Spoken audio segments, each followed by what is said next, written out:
ouvert ce matin au sein de l'atelier du Profégec avec un résumé sur le policier hackathon qui s'est tenu le 22 février 2019 au sein de la salle de conférence du 2IE. L'objectif, c'était vraiment de faire remonter les difficultés des entrepreneurs par eux-mêmes et les présenter auprès des politiques publiques pour améliorer le climat des affaires. Nous sommes en plein processus. Aujourd'hui, il y a des groupes de travail qui sont en train d'approfondir les questions qui sont cruciales pour les entrepreneurs. Et on espère en tout cas que d'ici le mois de juin, nous pourrons avoir un document de solution à proposer au ministère de l'Industrie, du Commerce et de l'Artisanat qui nous accompagne dans cette démarche.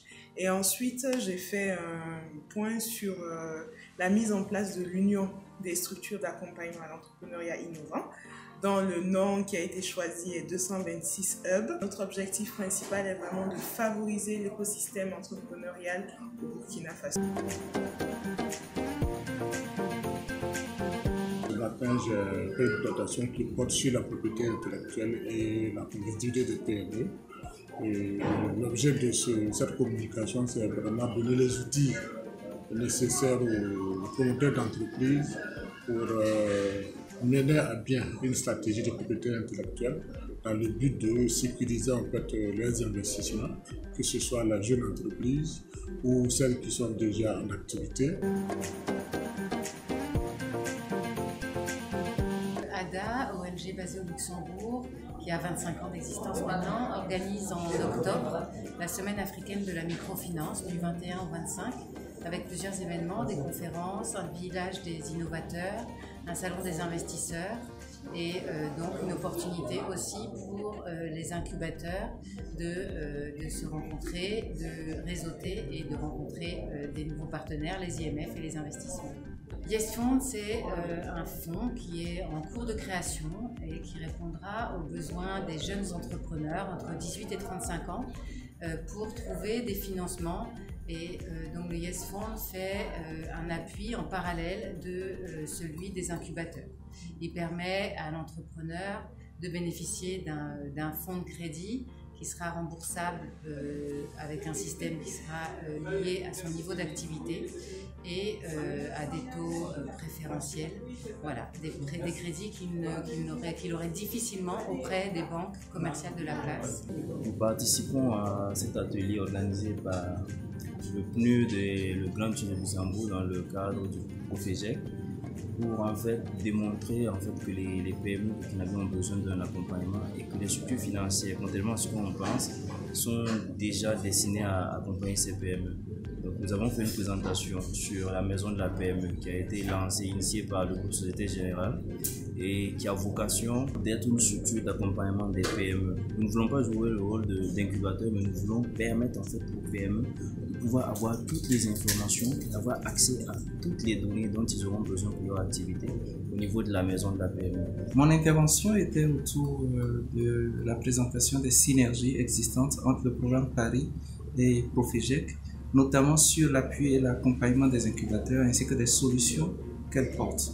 Donc l'idée c'est de faciliter l'accès au financement, de faciliter l'accès au coaching, au mentoring et à l'accélération, la mise à l'échelle des solutions que les différents incubateurs auront portées dans le cadre du Profégec et dans le cadre également de la vision globale du gouvernement par le PNDS et de l'appui que le Luxembourg apporte aux deux projets. Afrique Innov, c'est un dispositif de renforcement de capacité des structures d'accompagnement. C'est une structure qui permet en fait aux incubateurs, aux accélérateurs, aux Fab Labs d'être plus performants dans leur activité, dans leur métier d'accompagnateur, de porteurs de projets. Et on travaille principalement sur 4 volets. On travaille sur la formation des équipes en charge de l'accompagnement. On va travailler aussi sur des outils. Donc on développe des outils qu'on met à disposition des structures d'accompagnement, des outils digitaux, des outils de suivi des projets en activation par exemple. On a un centre de ressources dédié à l'activité de l'accompagnement qu'on met à disposition gracieusement. On travaille aussi sur la labellisation des acteurs pour certifier les acteurs qui ont une offre de qualité, qui accompagnent réellement des porteurs de projets, qui accompagnent réellement des entrepreneurs. Et enfin, on teste des dispositifs de financement d'amorçage pour permettre aux structures d'accompagnement de financer des projets qui sont issus d'un programme d'accompagnement. Donc Afrique Innov permet aux incubateurs, aux accélérateurs, aux Fab Labs, toutes les structures, ça peut être aussi des agences de PME, le développement des PME, des agences publiques, privées. Ça permet à ces acteurs-là d'être performants. Donc on se positionne sur le renforcement des capacités des acteurs qui à leur tour accompagnent les entrepreneurs. Concernant l'atelier, j'ai trouvé que c'était une très belle opportunité pour les incubateurs de se connaître et de voir ensemble les synergies d'actions qu'ils peuvent développer aussi au regard des exposés qui ont été présentés ce matin. J'ai beaucoup appris. Ça nous a permis d'abord d'identifier les réelles difficultés des incubateurs, les lacunes des incubateurs, quels sont les freins qui les empêchent d'atteindre leurs objectifs. Ça a été identifié. On a eu aussi à élargir notre réseau de connaissances. Donc ça a été une occasion de réseautage. L'atelier de ce jour, c'était vraiment formidable. J'ai vu les thématiques et les opportunités présentées par différents présentateurs. Je pense que ça donne encore un coup de main vraiment aux activités et des incubateurs. Et à partir de Afrique Innov, je pense que les incubateurs peuvent vraiment se réunir toujours en réseau.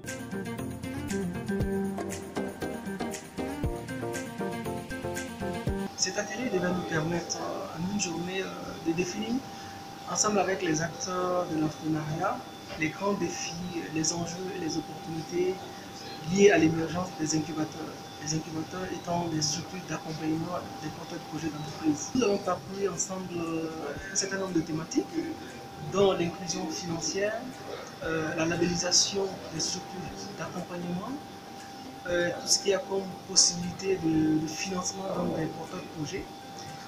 Au regard des débats et des discussions, des critiques qui ont été soulevées, je pense que nous avons parcouru l'ensemble des sujets qui étaient au programme. Donc, ce qui nous permet de dire que nous avons atteint largement notre objectif, donc, qui était donc de définir ensemble les défis, les enjeux, les opportunités liées à l'émergence des incubateurs.